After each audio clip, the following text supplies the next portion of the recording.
Mr. Toastmaster. Toastmasters, technically a guest, but Toastmasters, well, thank you for being here this morning. I'm looking forward to the opportunity to introduce myself a little bit to the Voice of Many Toastmasters group and give my icebreaker speech. I wanted to start out with a question. As a kid, how many of you knew what you wanted to do when you grew up? That's great. Me, I didn't know what I wanted to do, but I did know exactly what I didn't want to do. So now that I'm grown up, tomorrow I'll actually be 44. As of yesterday, I've been married for 20 years. I have 4 kids, 2 girls and 2 boys. So by any definition of the word, I'm a grown-up. So what didn't I want to do and what am I doing now? To tell that story, we need to go back in time, clear back to the 1900s. I was living in Seattle, grew up on a small farm north of Seattle, about halfway between Seattle and the Canadian border. And my dad was a small home builder. And as soon as I was able, actually probably a little bit before, I was drafted into the family business to be cheap manual labor.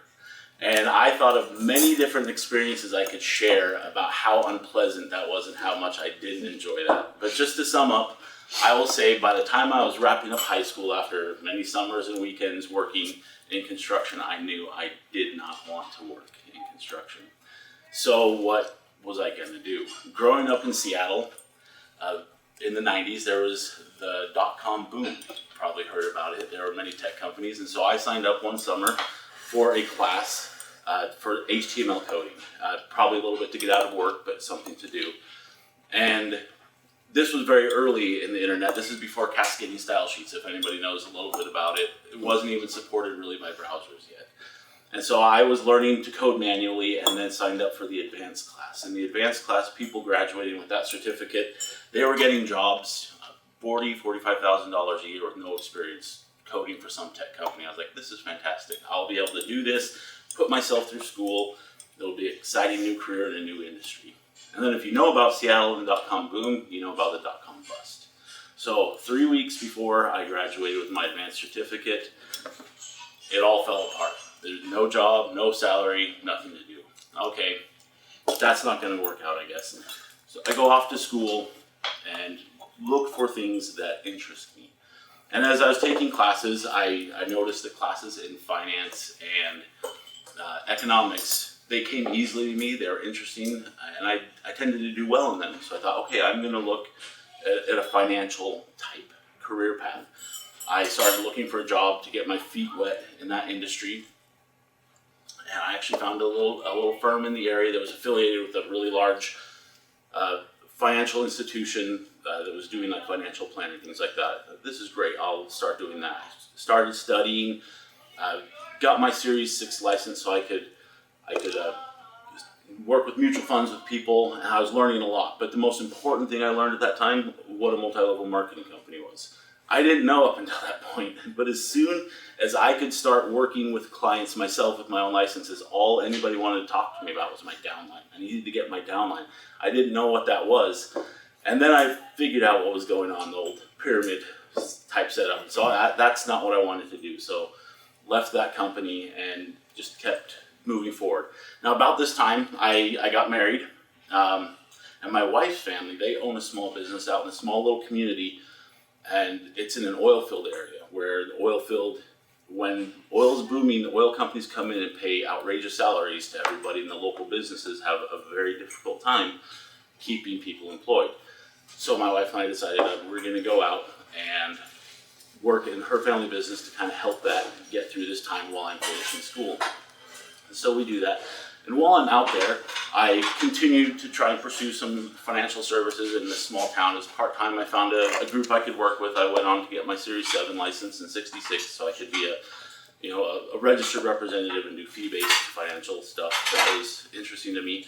But I was also able to put my construction background to work. It's the first home I ever owned. I built, quite literally. I would go after work, set up lights, start doing the work, get everything organized, and on the weekends, friends and family would come over and we'd do all the heavy lifting, stand things up. So that process repeated. During the week, not much happened. On the weekend, things would go. It looked a little bit like a stop-motion barn raising. It just eventually got there. But so I was out there for much longer than I had anticipated originally, and I really hadn't decided yet what I wanted to do when I grew up. So I had a decision to make how I wanted to move forward. Now, one thing I realized about construction, I have always loved architecture, and I really do love watching a project come together. And I also realized that most of the problems that I had to deal with growing up were reacting to issues that came up that could have been avoided if there was some planning before the project started. And so I really enjoyed that construction element, and I went into pre-construction, estimating and pre-construction. I have been doing that for a number of years, working in a number of different capacities, whether it's a builder that is building 300, 400 homes a year. I've done some commercial. I now am been working in the multifamily space, working on apartment complexes that range from 20 million to about 140 million each. And it's hundreds of millions of dollars a year in budgets. And so now that I've grown up, I've grown out a little bit. Is this what I'm gonna do as a grown up? And I say kind of, because there's two things in the construction industry that really stand out to me that need to be addressed. One is called, I refer to it as frontier housing.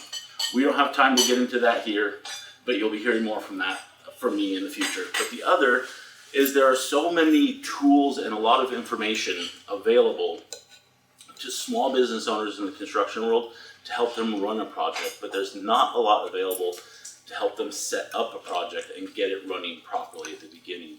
So the reason I came to Toastmasters is I want to learn to organize my thoughts and my information and communicate better to help small business owners be able to be successful. So maybe them and their families, their life won't be quite so penurious, so fits and starts. And so I want to grow into that to do when I grow up. Thank you very much.